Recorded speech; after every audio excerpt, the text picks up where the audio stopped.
on Extra Credit, we meet a teenager who owns his own business. Get fit with cardio kickboxing and learn about self-portraits. Stay tuned.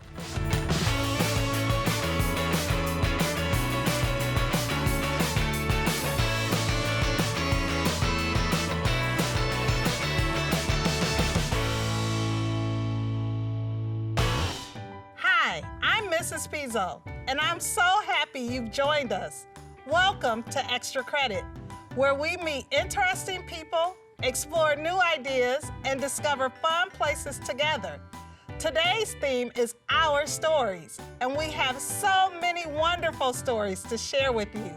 But first, let's say hi to our co-host. Hi friends, my name is Sarayu, and I'm so excited to be with you today. Today's theme is Our Stories. You may be asking yourself, what is my story? Part of telling your story involves sharing what you love about yourself. Let's hear from the Diatribe teaching artists about the strong love they have for themselves.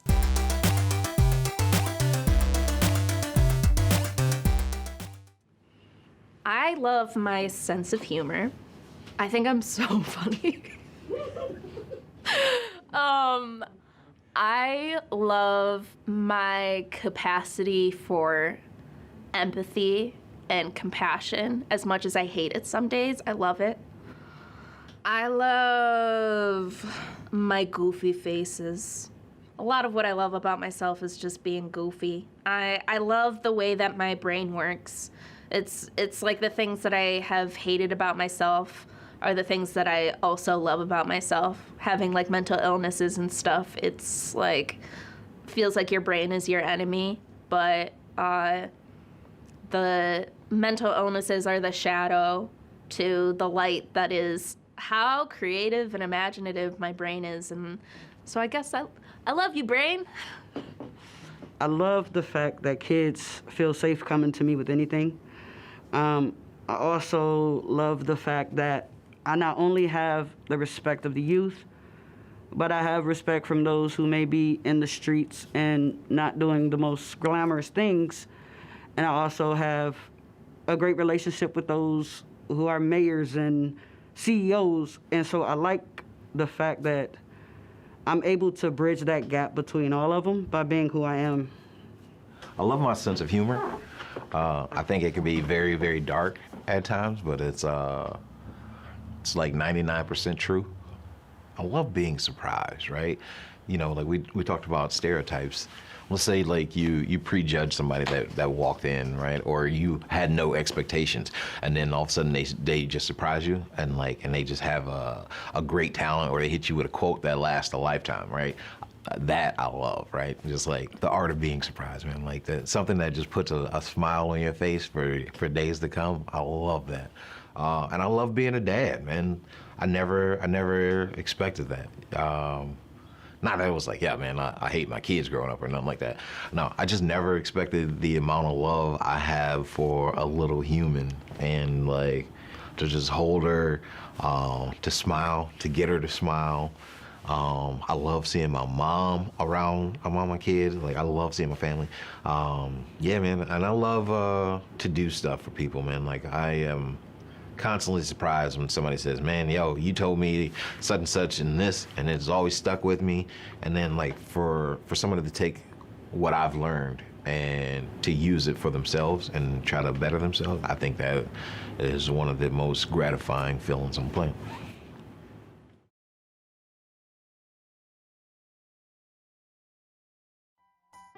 Something I love about myself is my name. Very rarely will you come across another Sarayu, and that's what my parents intended. They wanted a unique name that set me apart from everyone else.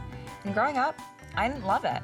I wanted to be a Sarah, but I eventually grew to love that I was different, and that I was named after a beautiful river in India, connecting me to my culture. What do you love about yourself? I wonder how you can share that story with others. In this next segment, we'll learn what counselors do and how they help other people tell their stories.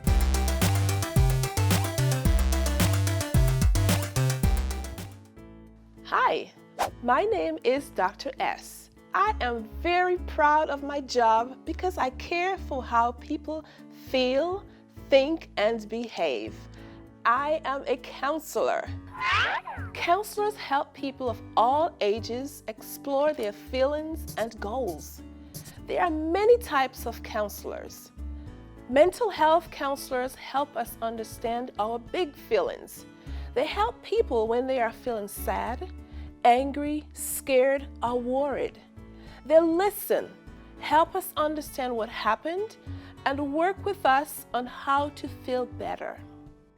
Grief counselors help you understand and cope with your feelings if a loved one or pet in your family dies or goes away. School counselors help with understanding your feelings, how to make good choices with your friends, and how to set goals in school and planning your future. Counselors work in a doctor's office, a hospital, your school, or even sometimes a community center or library. A counselor's office is a safe place where you can learn about feelings and talk about the things that make you you. When you go into a counselor's office, you might sit in a chair and talk, work with a group of other kids, or even play with toys. In addition to counselors, there are many other helpers like social workers, psychologists, and therapists who all work in mental health careers. I like my job because I get to help you on your journey through life. Counselors are important helpers in our neighborhood because we help people learn about themselves and the world around us. So what's my job? To help you feel better about yourself. What's your job? To share your feelings. To meet other helpers in our neighborhood, go to meetthehelpers.org. Meet the Helpers is made possible by the Corporation for Public Broadcasting, a private corporation funded by the American people.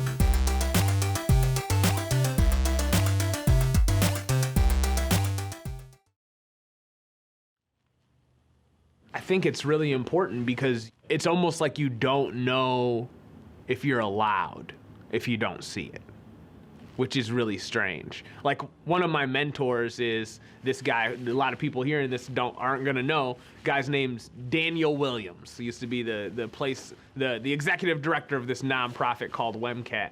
And besides myself, I don't know any black executive directors, especially black men, especially ones that aren't scared to speak about the world or their city.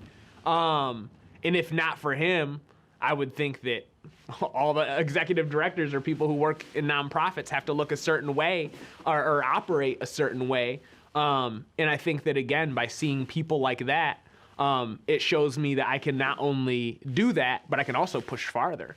That I could be even more radical or even more unapologetic, to where when I get to wherever I get, that people around me are going to see that that's possible and that they might be able to do that and take that even farther. You want to see people that look like you, so that it gives you the strength and courage to do the same thing. And then also, when you don't see people that look like you, it gives you the strength and courage to be the first to do that. I hope that I'm doing that for somebody, because I have so many people doing it for me.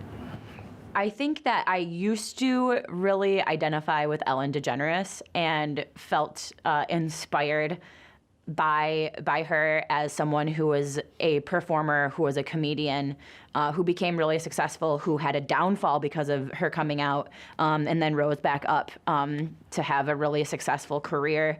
I feel like I identify with her a little bit less. She's become a little bit less personable. Things have come out about her recently that she's not as nice as she seems and things like that. And jokes about how we need a new Supreme, a new role model. So we used to watch The Ellen Show, her sitcom, when I was a very young person. And when she came out on the show and when she came out in real life, well, her show was canceled for one, but even if it hadn't been canceled, we would not be allowed to watch it anymore anyway. So I remember that specifically and that message coming across in my home of like being queer was not okay. And so then I remember as an 18-year-old taking my nephew with my mother to see Finding Nemo. and hearing Ellen's voice as Dory. And I remember this like moment of connection and like, wow, like she's doing it again. They're letting this person who they know is queer have this big role. She is funny. She is like the biggest part of this movie. And that's really what launched into her talk show. And so I definitely felt that at the time, that I was like, this is cool. This is really cool. And I'm starting to believe in myself a little bit more and starting to be okay with myself a little bit more.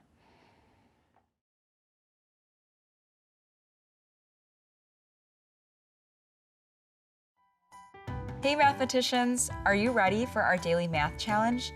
Today, we'll help out Mr. Lineberger figure out where to hang a banner on his wall by using math. Let's check it out.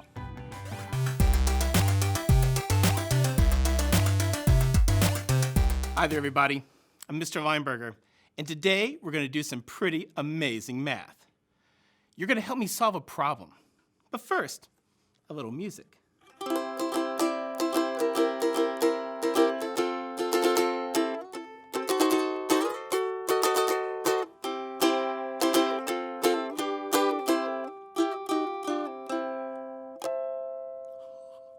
Maybe you don't think of the ukulele as a rock and roll instrument, but you probably never heard one like this before. Woo!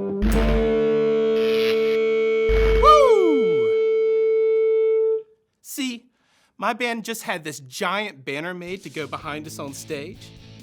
When we're not playing, we want to hang it in our practice room. See that big wall back there? That's where we want to hang it. The thing is, I don't know how tall the room is. So, I'm going to need to do some math to figure out whether I can hang the banner. But first, let's start with something easier. Just a quick review. You all know what a rectangular prism is, right?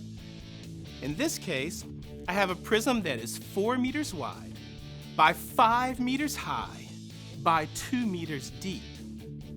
If I want to find the volume of this prism, in other words, how much it can contain if we're filled with something like air or whipped cream or strawberry syrup, I would multiply the length and the width and then multiply that product by the height. In this case, we can represent this as an equation. Volume, we'll call that V, is equal to length, that's 2 meters in this case, times width, that's 4 meters in this case, times height, 5 meters. So, 2 multiplied by 4 is 8. 8 multiplied by 5, that's 40. 40 cubic meters would be the volume. Here's another way to think of it. Imagine that the whole prism is filled with cubes. Cubic meters. The bottom row would be the length times the width, 8 cubes. And I'd have 5 layers of cubes to get to the top of the rectangular prism. 5 times 8, that's 40 cubes. 40 cubic meters? Slick, right? Let's take things to the next level. What if we only know part of the information? Check out this rectangular prism. Imagine that we don't know the height, length, or width of the prism. Maybe all we know is the total volume and, let's say, the area of one side. Let's imagine that the total volume of this is 36 cubic meters. We also know that the area of the bottom of the prism is 12 square meters. How can we determine the height of the figure? Can we? You bet we can. When we look at our volume equation, V equals L times W times H. In other words, volume equals length times width times height. There's another way we could write that. Length times width, that's the same as area. If we have a rectangle, we determine the area by multiplying the two sides of the rectangle. So, instead of volume equals length times width times height, we could think of the volume equation as volume equals area of a side times height. Now, let's tackle our sample problem. We know the area of one side is 12 square meters, and we know the total volume is 36 cubic meters. V is 36. So, 36 equals area of one side, 12, times height. 36 equals 12 times h. How many 12s does it take to make 36? 2 12s is 24, so one more is 36. Our answer is 3. The height in this sample problem is 3 meters. Let's do one more sample problem, just to be sure you've gotten the hang of things. Imagine we have a rectangular prism with a total volume of 70 cubic meters. We know the prism is 5 meters long and 7 meters wide, but we don't know the height. We can still figure that out because we know volume equals the area of a side times the height. In this case, the volume is 70 and the area of a side is 35 square meters. 7 meters times 5 meters equals an area of 35 square meters. What can we multiply by 35 to get our volume of 70? 2. 35 times 2 equals 70. So the height of our prism must be 2 meters. Are you feeling more confident about this type of problem? Let's do one more before we figure out if I can hang my sweet banner in my band's practice space. Picture in your mind a beautiful rectangular prism. This gorgeous prism is on the tall side, we'll say 2 meters, and has long, luxurious hair. Right, math, right. So, a prism 2 meters tall, and the area of the front of the prism is 8 meters squared. We know that the volume of the prism is 40 cubic meters. How long is the prism? In this case, if you look at my cool virtual diagram, we can see that we actually know the height, which was the thing we needed to know the last time. Height is 2 meters here. We don't know the width or the length, but we do know the area of one side, 8 meters squared. Volume equals length times width times height. We rewrote that earlier as volume equals area of one side times height. But depending on which way you orient the prism, any side could be the height. See?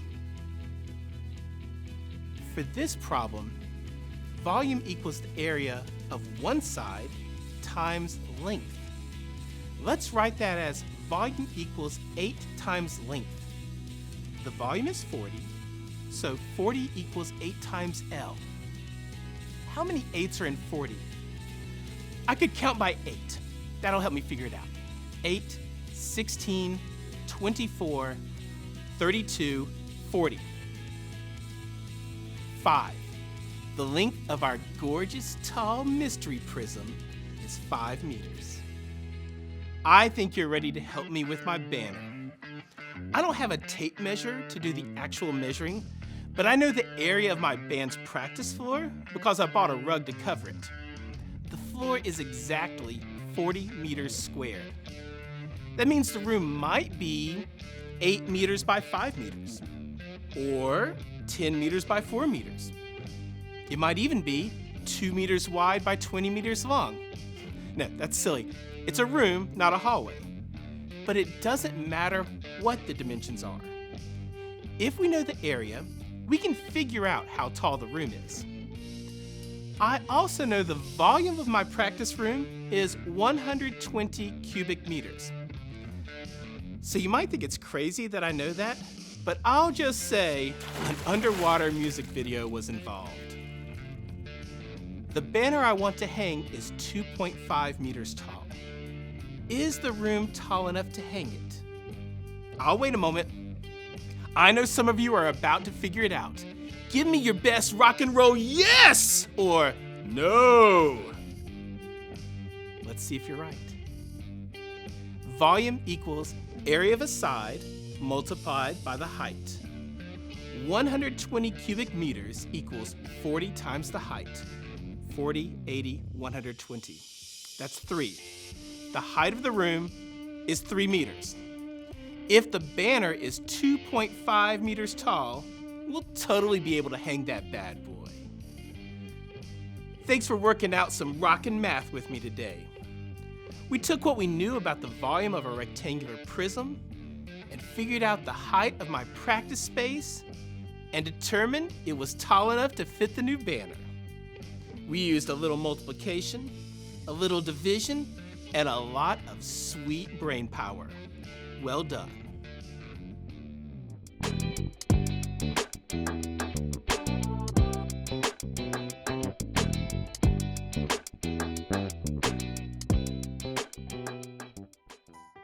One of the things I love about myself is my work ethic. I love this about me because it always feels so rewarding to complete something I've worked hard on. What do you love about yourself? I wonder how you could share that story with others.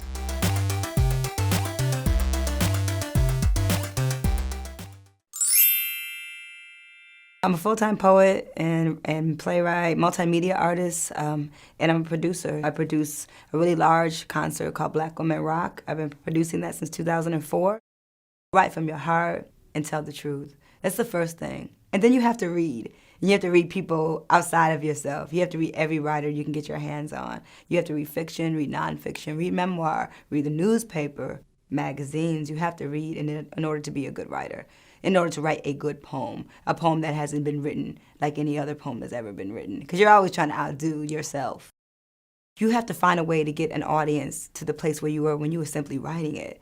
And that is the struggle, is to get people to feel how you felt when you wrote the poem, because you felt something strong when you actually wrote it, and now you're saying it, so you need to find a way to bring them back to that space. And that's also about being honest. You know, if the poem makes you cry, you should cry. If it's funny, then you should laugh. You know, if it makes you feel good, I need to feel that. When I'm writing for theater, I'm definitely thinking about my audience more. When I'm writing my poems, they're so personal. The poetry for me is such a personal space. It's me by myself with either my pen and my pad or my laptop now. And it's my music on and my tea's going and nobody's there. And it's all about what I feel like. Playwriting, I'm thinking about that audience. If I'm asking a question, I know that there's people there that can answer it, or they're listening. So there's more of a give and take there, whereas the poetry is a very solace thing. When I'm playwriting, I really am considering, okay, do I want to walk through this audience and say this? I'm playing, the audience is part of the performance, so I'm using them. If there's a call and response, I know I'm going to have somebody to respond back, so I'm considering them in a different kind of way. And most of my work is solo theater and multimedia, so it's film, and so I'm thinking as an audience member, what do I need to see visually? What I'm wearing matters more in theater. You know, when I'm in my theater, even when I'm wearing my poetry shows, I'm flamboyant with hats and boots and do all this costuming, but with theater, it really matters. I did my show, God Is Not an American, is one of my books that I turned into a full multimedia show that I performed all over New York City in all the parks, and it's a full orchestra, like a rock opera with monologue, and I'm like, how do I hold this audience at Marcus Garvey Park or Von Ging Park, and I'm not doing just a typical music show. I'm doing full monologues and poetry and film and sound bites. How do I get them engaged? So I'm always thinking, how do I keep their attention? I need their attention for at least an hour and a half to 2 hours. How can I engage these people and not be a boring poetry reading? So I'm bringing in the bells and the whistles. You know, I'm bringing in a saxophone here, different voices, and so in theater, it's definitely not just about me. It's about what other things I can use to keep the audience engaged.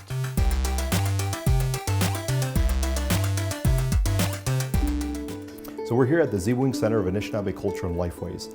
It's significant in that it represents the culture and the history of the Anishinaabe people, specifically the Saginaw Chippewa Indian tribe. It's our permanent exhibit here that is nationally renowned, one of the premier museums here in the Midwest. And you'll start from our ancestors, the petroglyphs area, that talks about kind of that pre-European contact. From that, you'll see exhibits that highlight on the seasons, kind of what our ancestors lived in and how they survived through that. Then you kind of walk into a segment that is pre-European contact, so what our ancestors did, how they functioned on the land. From that goes into European contact and kind of the settlements and the camps, migration patterns, and then from that you kind of transition into present day and how our people live today. It's an opportunity here to kind of get that opportunity to understand Native American culture, to ask questions, to see the facts behind that. You may think one thing about Native American culture, but have been afraid to ask. It's a very open environment. Having that access to ask the questions that you want answers to and proper answers to is very important, and that's part of what this museum helps us do.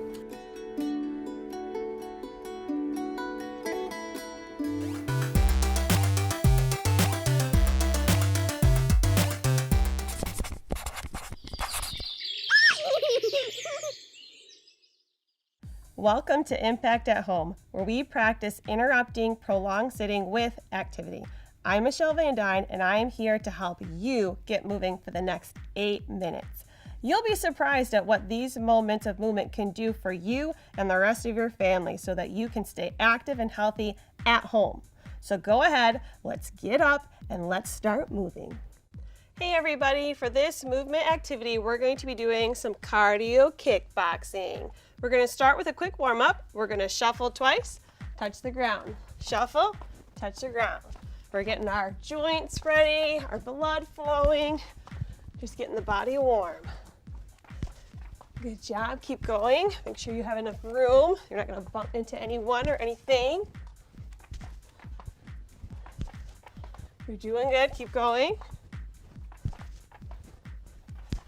We're going to do it for 5 more seconds. And relax. Okay, we're gonna also do a leg stretch. So go down into a plank, bring your leg up by your hand, press down and switch. So we're stretching out our legs, also engaging our core as well. Now, if you're feeling ambitious, you can also jump switch it. I'm not feeling ambitious, so we're just gonna walk it. Good job, keep it up. 5 more seconds. Get that last stretch in and relax. Let's get into these basic punches. So, 1 foot in front, 1 foot in the back. Make a fist with both hands. Make sure your thumbs are on the outside. We're just gonna do some jabs. So, lead hand, rear hand. We're just gonna alternate right here. So, front hand is called a jab, and then a cross. Nice job. We're gonna keep it right here. If you're feeling comfortable with this, go ahead and speed it up. Always bring your hand back into guard, which means you put it by your face. If you notice, I pick up my heels and rotate for more power. Almost done, keep going. And relax. All right, the next one we're gonna do is we're gonna add in an uppercut. So back into your fighting stance, hands up in guard. You're gonna jab, cross, uppercut, rear uppercut. And then we're gonna repeat. So jab, cross, uppercut, rear uppercut. Again, find some rotation through your hips and through your legs. Lift up those heels. Jab, cross, uppercut, uppercut. Great job. A few more. And relax. Now the last one we're gonna do on this side is a moving jab sequence. So make sure you have enough room. You're going to jab forward for 2 steps, uppercut, 2 steps back. Repeat it. Uppercut, uppercut. So jab, jab, back, back. You can go as fast as you want, as long as you maintain proper form, or as slow as you need to in order to keep your rhythm. Nice job. Definitely engaging our brain and our movements. And relax. We're gonna switch sides, do the same thing. So this might feel a bit awkward, depending on how coordinated you are on each side. So hands up in guard. All we're gonna do is our basic punches. So our jab and our cross. Again, lift up those heels, pivot through your toes, jab, cross. Again, if you wanna pick it up and go fast, you can. If you wanna keep it at a medium speed, it's totally fine. I'm just proud of you for getting out here and working out. Keep going for a little bit longer, then we're gonna switch it up. Keep going for 5, 4, 3, 2, and 1. Let's go back to those uppercuts. So hands up in guard, jab, cross, rear or forward uppercut, rear uppercut. Keep going. Uppercut, rear uppercut. Jab, cross, up, up. Jab, cross, up, up. Nice little pattern there for you. You got it. Keep going. If you mess up, that's fine. Just find a good spot to pick up and join us again. A couple more on this one, and then we're gonna switch. And we're gonna switch to that last one. So we're gonna do 2 jabs forward, 2 uppercuts back. So jab, jab, back, back, forward, forward, uppercut, uppercut. Nice job. And again, if you've got this mastered from the other side, pick it up. All right, let's really get that heart rate going. Nice job. Keep it up. You're doing great. You're becoming a master cardio kickboxer. You can keep going for 5, 4, 3, 2, and finish this one out for 1. All right, we're gonna get into the kickboxing sequence part. This is the fun part. So go back into your original stance, 1 foot in front, 1 foot in the back, hands up and guard. What you're gonna do is a jab, cross, step your back leg in, lift your knee up. It's called a chamber. We're gonna reset, okay? So jab, cross, step, chamber, repeat. Jab, cross, step, chamber. Now, what a chamber is it's preparing for a bigger kick, okay? A couple more seconds, and we're gonna add on to this. You're doing great. Okay, now, moving on this, we're gonna add in that front kick push. So, same stance, jab, cross, step it in, and push forward with your leg. I like to think of it as you're pushing open a door with your foot, okay? So let's try it again. Jab, cross, step, push. This front leg is the push. Let's go. Jab, cross, step, and push. Good job. Takes a couple turns to get used to. You're doing great. And we're gonna switch sides. So I know you're gonna do much better on this side because now you got the basics. So hands up and guard. We're gonna do that jab, cross, step, and chamber. Great job. See, I told you, so much easier on this side now that you have some practice. And the more you do this, the better you're gonna get. Keep going for a few more seconds. We're gonna add in that front push kick. All right, ready? Jab, cross, step, push. Repeat, jab, cross, push. And again, use your heel to push forward. We're not using our toes, using the bottom of our foot. Keep it up. You're doing great. 5 seconds, 4, 3, 2, and 1. Great job, everyone. You did awesome. I hope you enjoyed today's Move and Break. Impact at Home is a chance to apply the skills you may have learned in your PE class to improve your health. To learn more about the health benefits associated with daily movement, visit impactathome.umich.edu. Now, don't forget to fill out your daily log. We will see you again during our next workout.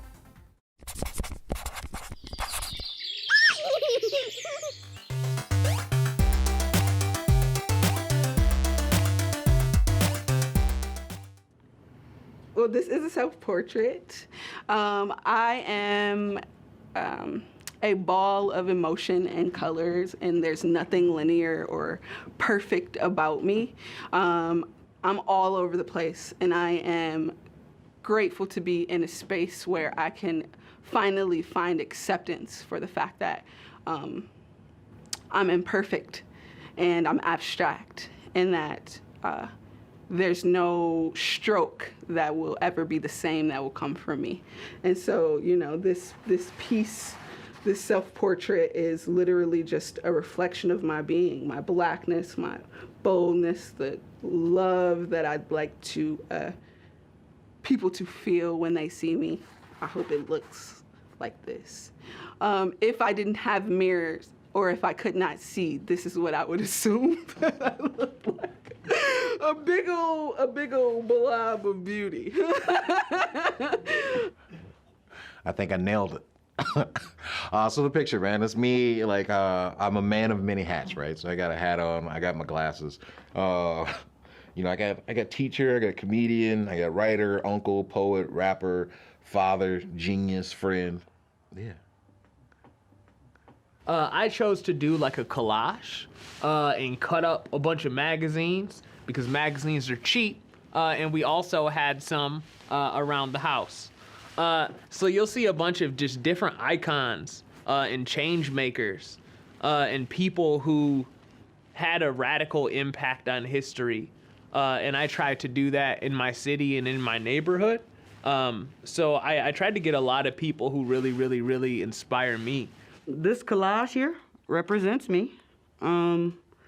It shows me with my girls, the Lady Reds of Muskegon High, varsity basketball team. This picture right here, I was at a protest after the George Floyd event because, again, I go by Voice for the Voiceless, so I'm usually at anything that's speaking up on behalf of our community. And in the lower right corner is a wanted poster that says, "Well-behaved women seldom make history." And it's some of my favorite people. I got Harriet Tubman, Rosa Parks, Angela Davis, and Assata Shakur, because I kind of have that same fire within me to fight for what's right. I fight for my community. I speak up. And this collage, it represents Gemini the Poet. So this is my self-portrait, including words around myself. So I do have artists up here. I would like to reiterate that I'm not necessarily a visual artist, but this is my best rendition. I put dork on there because I feel like that is a big part of my identity. I love to rollerblade and things that I'm just kind of a dork. I have a goofy sense of humor as well, and a lot of my friends are dorks. But yeah, these are all different things that I identify as that play a big role in my personality and who I am. So this is my body as mountains. The magenta right here is my love. The red in the corner is my passion. So that's anger, That's me being mad. The pink is my softness. I've worked really hard to keep it. So it's really close to me. The green is envy for real, but it's me staying goal oriented and keeping close to what I want for my future. This stone on a stand I already had in my house. It reminded me of Beetlejuice, and that's why I got it. But it is also an obsidian stone, which, depending on what you believe in, with different kinds of rocks, they have different kinds of properties, and this one is for protection and purifying. And this fancy little Sunday hat is a piece of metal that I really liked. I like to pick things off of the ground that are interesting to me, and this was after a car accident that was outside of my house, and I just thought it was so cool how this piece of machinery was all twisted up, and I wanted to keep it with me. I didn't know what I was going to do with it and just carried it around with me for months, and this prompt had come up to make a self-portrait, and I thought oh, a fancy little derby hat. But it's also how creating art is oftentimes taking the scraps from the wreckage of our lives and making something out of it. The beginnings of my life were really hard, and there was a lot of violence, and I oftentimes can fall into the pit of thinking that I'm a broken person, and this little hat reminds me that being broken isn't a final state, that it is morphing into its next purpose, which is to be a hat, I guess.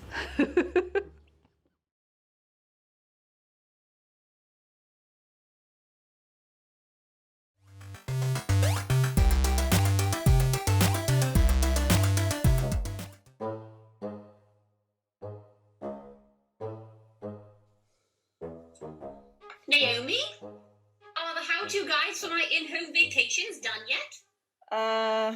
Dr. Blatch, it's Naima. Dr. Naima Wade. Yes, Nellie, that's what I said. But more importantly, my vacations. All right, Dr. Blatch. I created a vacation. Here's what I have. It's a trip to New York. And New York? The Big Apple? Tell me more. It's still a work in progress, but here's what I have. So, first, you are in New York, and then you see a bunch of signs, and you hear a bunch of loud noises, and then you're on the subway, and voila, you're at the Statue of Liberty. How's that? Nancy, how do I say this? That was neither interesting nor evocative. I have never been more underwhelmed by the prospect of New York City. Well, I mean, maybe it does need a bit more work. Right. I didn't learn how to do anything with that. I need to know what the city is like from all angles, with all my senses. Think of it that way. Give it another go. Okay. So maybe you sit in a plastic chair and then you bounce because you're on the subway, and then it screeches to a halt. So you have to hold on tight because you're on the subway and it's time for you to get off. And then maybe you turn off all the lights in your very small apartment, and the holiday lights that you still have strung up, they just glow as you take in the sounds of being in Times Square. And then what if you also can just smell the smell of a hot dog in the park because of a hot dog that you just made in your own apartment? And then what if you watch a musical on TV and it's like you're in a Broadway, like you're at a show on Broadway, and then you hear someone calling your name, and you see your mom who's holding a candlestick, and she's wearing a long drapey green dress, and you are reminded of the Statue of Liberty. How's that?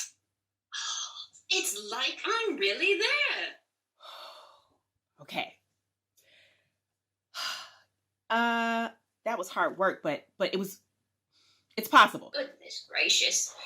All right, that's all for now. Fare thee well.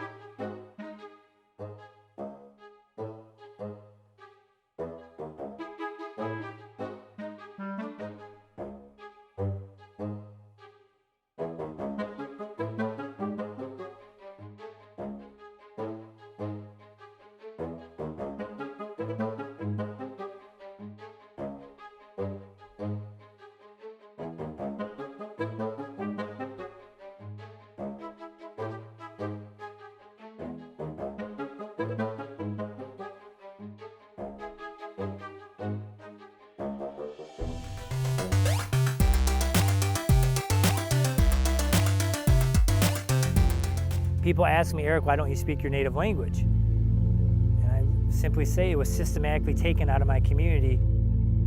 A tool that was used for that extraction of native language was the boarding school system. One of those boarding schools was built here, and it was the last boarding school in operation in the United States. It closed its doors as an Indian boarding school in 1983. Holy childhood is a difficult story to tell. I didn't go to the boarding school, but many people in my community did. Many people throughout Michigan went to Holy Childhood. There's a lot of mixed stories with this place. Some Native students had really good experiences, but then some of the children literally didn't make it. They died here. And talking with some of the survivors who didn't have the best experiences, they talk about being abused and beaten as kids, and they passed that on to their kids. That's the upbringing they knew, so they passed it on. And then I talked to another person, it's like, man, I had the best experience there. I had friends, I ate, it was good. And this was all going on at the same time these kids were being brutalized. So it's a very complicated story. It's a story I don't feel comfortable telling because of the people who are still with us in our community who live that. But the story's still there. The ripple effect through the community is still there.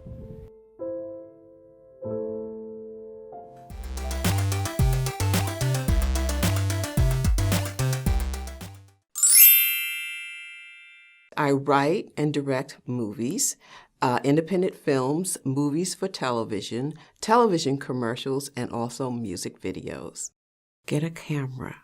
It doesn't have to be an expensive camera. It could be your cell phone. And just pick it up and hold it up and look through the lens. And from there, you'll begin creating your own world. I try not to look at them as obstacles. I try to just let them just breeze past them because the obstacles will always be there. You just have to circumnavigate them. You have to treat it like look at it like it's a minefield, like you're at war. And you have to like step here, be careful, careful, careful, and just hop over them, breeze past them. Some of them stop you for a while, but you never let them stop you permanently. Well, the power of being a storyteller is this. In ancient times, the shamans were community storytellers, and everyone looked up to them, and they eventually evolved to become politicians and writers and philosophers and all those kinds of things. The power of story is something that's in all of us. There's an old saying, is life imitating art or is art imitating life? And that all comes from the host dynamics of storytelling. You could put a story on television or in the theaters that's, just very negative and all of those things, and people will start reacting to that in ways that sometimes you don't want. So you have to be very careful about the stories that you put out there. A compelling story is something that I think touches everyone in a way that it's a universal story. It's something that shows people at the moment of change, of pivotal moments. It's a story that engages us in ways that helps to transform us, to make us think how to be a better person, how to do something better, how to be a better family member, and all of those wonderful things. Transformative. That's being the best kind of filmmaker that you could be.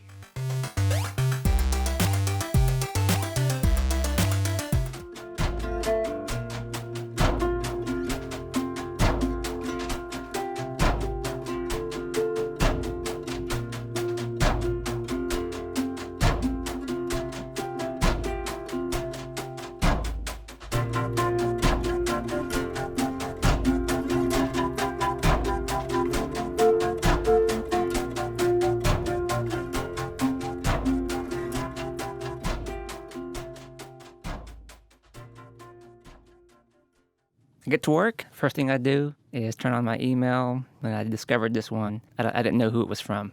My coworker sent you that email by mistake. And I was like, here's another R.P. Salazar. Imagine that. And so I forwarded it. I wrote a little message. Hi, Rachel. It seems as if this message came to me instead of you. I'm in Waco, Texas, USA. Have a great day. P.S. How's the weather there in Bangkok? I replied to you, weather in Bangkok is lovely. Gracias, Rachel. So began a chain of emails. The first couple of emails, you started describing yourself, and that kind of encouraged me to be open about myself too. I was excited that this person is halfway around the world. It's kind of like sending a letter in a bottle. I happened to hover my mouse over your name on one of those emails, and a picture of you popped up. I was like, wow, she's really beautiful. How can I make this picture bigger? I would stay up late at night, which was your morning, and we would chat for like 4 or 5 hours. You had started to play an important role in my life even before I consciously realized it. I knew that I was falling in love, but there's still that tiny little bit of doubt that this might not work because we're 8,000 miles away from each other. But at some point, I finalized my plans to visit the U.S. And you didn't tell anyone? Because everyone would tell me, you're foolish to go halfway across the world to meet some strange guy you have not met. That would be crazy. And on my end, every relative, every friend, coworker, everyone knew. We were together for 8 days. We were dancing one night, and you mentioned something to the fact that... I said that you were the sweetest guy I've ever met. I knew right at that moment, I need to say something or do something so that I don't lose her. And so I got on my knee and asked you to marry me. Deep in my heart, I knew it was coming, and it was the right thing, and it was the best thing. People didn't believe me when I told them I proposed to Rachel. Some of them had second thoughts for me, followed by 5 minutes of laughter. They now all tell us, you're perfect for each other. You found the right match.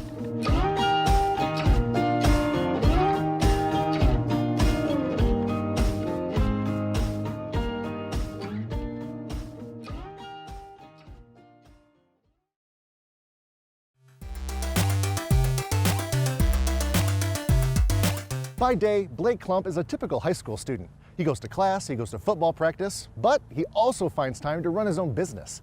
Courtney Jerome now heads to the central Michigan town of Shepherd to meet Blake and talk about his harvest at his very own farmer's market. This downtown looks like a lot of other Michigan downtowns, filled with places to work, play, eat, and explore. But the downtown community of Shepherd looks a little bit different.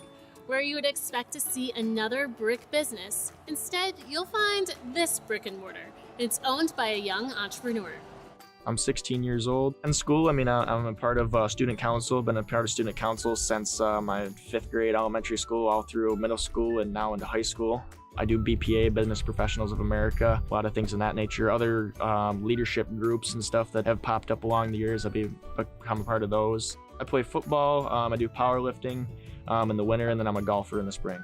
Whenever I'm not in school or maybe taking a vacation here and there, I'm always working. No matter what time of the year or what day of the week, I'm always working for the most part. Honestly, my favorite thing to do is work. That's not something you typically hear from a 16-year-old, but Blake was born and raised in Shepherd into an entrepreneurial and farming family, one that inspired him to have a similar story. Now, Blake's family owns multiple businesses themselves, and the family farms 3,000 acres in Shepherd, and they have for generations, dating back to his great-grandfather. Blake grew up working on this family farm, caring for cows, climbing on combines, doing, as he says, whatever's needed. I pretty much learned everything from a very young age on, what to do, how to do it and everything, so I can pretty much run or do anything on the farm. Then when Blake was 12 years old, he saw a need in the community for a fresh marketplace. So right in the heart of downtown, with the help of his family, they built a little red barn to sell fresh food under the name Shepherd Country Crops Farmers Market. Throughout the years, his self-serve stand has grown, thanks to an overwhelming amount of support from his small-town community. I'm pretty big about my farmer's market. Try to bring the best produce I can that I have sourced or that I've grown to the market for the community, because I do care a lot about this community. Whenever I can donate something, I do, or put in time and different stuff. I'm on a lot of different councils and different things at the school. I just like to give back a little bit, and the community is obviously supporting me, so I want to support the community too. Blake's Market is open daily, from about April through November, depending on the year. He stocks his stand with seasonal produce he helps grow on his family's farm, and with additional items gathered through community partnerships. A lot of it I do grow, but I also have other sources. I'm hooked up really closely related with some Amish out by a Wynn area. There's certain things that I don't grow, and they will grow. We have a really strong relationship, but everything that they grow is grown organically, no sprays, the same way that I would. And then flowers this spring was huge. It blew up a lot bigger than I ever thought it would, which is good, obviously, but it was a stressful week or so trying to supply it. I mean, we'd bring 20 back and supply it, and then they'd be gone by the time we brought the other 20 back in about half hour. So I mean, it was just crazy. But I'd say normal time in the summer, probably corn's my biggest seller. Blake's gotten a taste of small business ownership thanks to the success of his Shepherd Country Crops Farmers Market. So before we left so he could, get back to work, I had to ask, what does Blake want to do when he grows up?